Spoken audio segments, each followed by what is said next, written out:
Back in 2013, a microbiologist from Illinois decided it would be a great idea to completely bypass any government oversight or regulation and test out a herpes vaccine that he created himself on people in the US. He later moved his clinical trials abroad. However, in 2013, there were as many as 8 individuals who were tested using this vaccine. They were injected, and now they are facing some of the ramifications of that decision.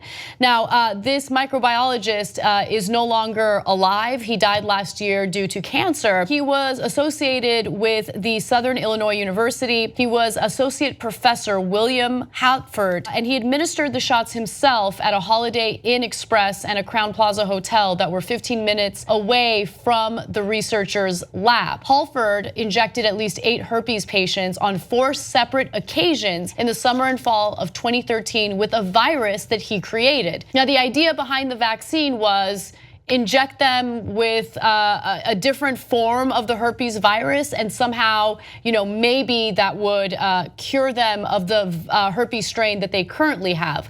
But according to some of the individuals who have been injected, that is not what happened. And again, this was done without any government oversight. So according to the emails between Halford and the patients, extensive interviews with a participant, Halford did not procure written informed consent as required by federal law when testing a live virus on humans. Medical researchers such as Halford may not inject patients without oversight by a physician or a nurse practitioner. By the way, again, he was a microbiologist. He was not a physician.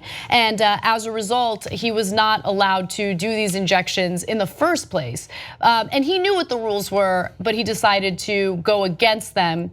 And the Southern Illinois University is facing a lot of heat right now because it seems as though they were supportive of his efforts. Peter Thiel, who's a well-known libertarian, was one of the investors in this effort to cure herpes. Also, one patient or one participant who says he received the injections in Illinois fears that the vaccine, which contains a live virus, may have given him a new and different type of herpes he did not have. So the type of herpes he originally had was the type that that results in mouth sores and things like that. He was injected with the genital herpes strain. Oops. And now he, according to what he's saying, is experiencing symptoms of the genital herpes.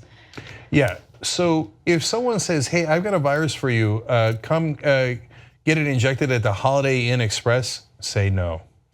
So these are sometimes difficult situations, and I'll tell you why. It's not always black and white.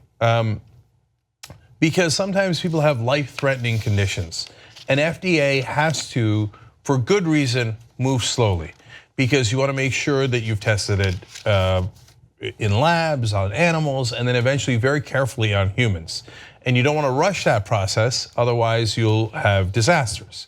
And if you've got a life-threatening condition, you can be very frustrated by the pace at which the Food and Drug Administration goes. Right. Now, this is not one of those situations, and I'm not minimizing the pain and suffering that these people with herpes live with, okay? Especially the ones that went through this extraordinary process to try to get rid of that pain and suffering. But there's a reason why the FDA goes through that process. Because if you don't go through that process, oops, we just gave you herpes 2 when you only had herpes 1. Oops, in one of the cases, the leg develops a giant rash and then a blister, and right. and we can't have a doctor running this out of a hotel room. You've got to do it the right way. But Peter Thiel, I don't know if this has to do with his libertarian principles, but the idea is rules. We don't want them. We don't want regulations. When you're talking about injecting people with a herpes virus, yes, you want regulations. You want to do it right so you don't have this kind of out of control runaway situation. There's a reason why we have rules and laws. So I agree with you. Obviously, I agree with you, especially when it comes to these types of clinical trials, because you're doing an experiment that could really destroy people's lives, right? And so there's a reason why there's a government entity doing oversight to ensure that people remain safe. And that's not to say that people are always going to, get the outcome that they want from these clinical trials, but it is important to have, a regulatory body keeping an eye on things and making sure that people don't get hurt. With that said, though, there are cases where, I think the healthcare industry is overregulated. So, you go to Europe and you hurt yourself, you don't have to go to a doctor to get a prescription and then go to the pharmacy and then hope that they, if I get hurt in Europe, for instance, which by the way recently happened when I lost my voice and I got laryngitis, went to the pharmacy and I told them what happened and they gave me the drugs I needed, right? Mm-hmm. And so I don't know, I feel like it works out pretty well for people in Europe, and I don't know why we have certain laws in place or regulations in place that make it so incredibly hard to get the treatment that you need when you need it. But so conservatives have this, and libertarians especially, have this idea that liberals want to control your life, and that's why they pass burdensome regulations on purpose. No, liberals want people to get out of their lives. So that's not why it happens. But does that, is every regulation by definition a good thing? Of course not. You've got to find the right balance of regulations. And sometimes regulations get outdated. Mm-hmm. So for example, in Los Angeles, they had this rule that you had to have a garage for your cars.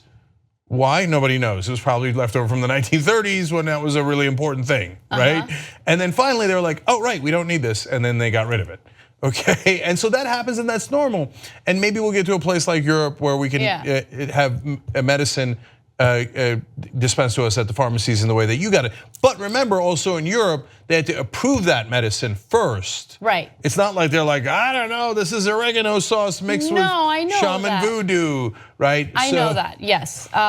So of course the medicine has to be approved. I'm just saying that it's a lot harder to get the medicines you need to get better here in the United States than in Europe. Like in Europe, it's funny because when I get sick in Europe, which I always somehow get sick or hurt myself in Europe, I don't know why, but I always rest easy because I'm like, oh, I'm just gonna go to a pharmacy and they're gonna hook it up, and they always do. Or you can go to a hospital and they'll take care of you. It's crazy. It's crazy. They actually don't let you die in the streets in Europe. What a crazy continent. Okay, so last things here. Sometimes though, it depends on the corporate power involved, because as the FDA is sometimes frustratingly slow, sometimes it is way too fast. So OxyContin, for example, got approved without doing clinical studies. Oops, turns out it's opium on steroids, kind of, almost literally, okay? And guess who, the guy who approved it at the FDA, you're not gonna believe where he wound up working a couple of years later. At Purdue Pharma, the makers of OxyContin. What a wonderful coincidence. Yeah. So if you've got a hookup like that, well then all of a sudden your stuff gets approved even without clinical studies. Right, that's true, yeah. Yeah, so the right answer is balanced regulation and a government that actually works for us and not corporate interests. If you like this video, you probably like independent media. The best way to support independent media, become a member of the Young Turks. tytnetwork.com/join.